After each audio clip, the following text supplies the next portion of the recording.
Today I'm going to be talking about gingivitis and periodontitis. Periodontitis and especially gingivitis are oral diseases which affect much of the population today. The destructive disease periodontitis always begins with the less severe gingivitis. Gingivitis is detected through redness, bleeding and swelling of the gums, which can cause pockets to form around the teeth. You can see here that the gums are inflamed and red, as well as bleeding around the teeth. The severity of gingivitis and periodontitis can be determined by gently inserting a periodontal probe into an area of the gum called the sulcus and measuring its depth. Here you can see this instrument here, which is called a periodontal probe, inserted into the area of the gum called the sulcus. Gingivitis does not necessarily lead to periodontitis, and it can be reversed with proper treatment and maintenance of oral hygiene. The signs of periodontitis are destruction of the gum and bone tissue, recession, pain, and ulceration. In this picture, we can see severe recession, and in this picture, we can see a radiograph where the alveolar bone has been destroyed by the disease. As we can see, when we compare gingivitis to periodontitis, you can see that the destructive symptoms are much worse than gingivitis. That's why gingivitis must be treated and prevented from progressing. However, progression of periodontitis can be stopped and can be partially healed through proper treatment, but it can never be completely reversed. The cause of gingivitis is mainly due to toxins produced by the bacteria in the plaque biofilm, which inflame the oral tissues when the body tries to fight the bacteria.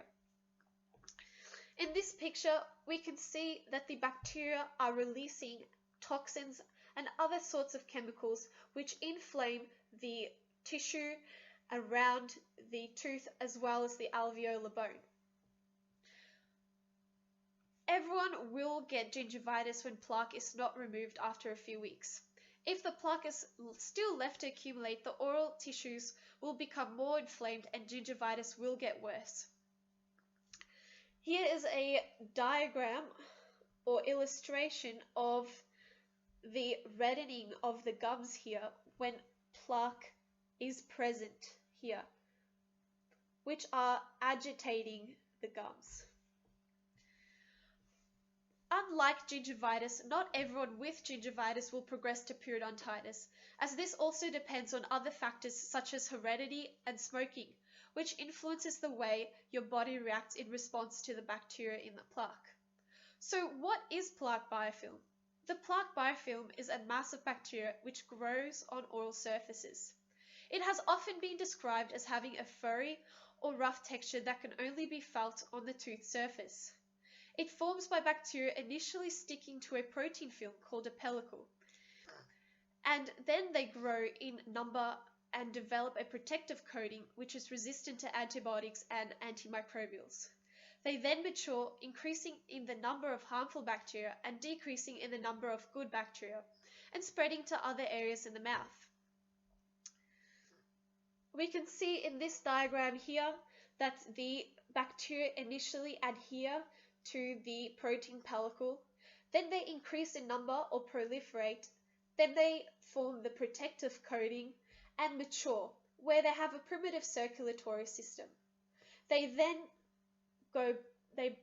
are sent to other areas in the mouth and the cycle starts again.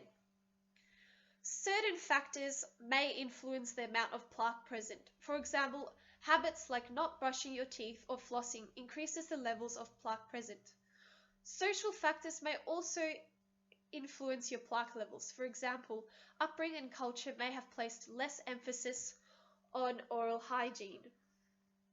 Plaque retention is also increased when calculus or overhanging restorations is present, which makes it easier for the plaque to stick onto the surface of the tooth.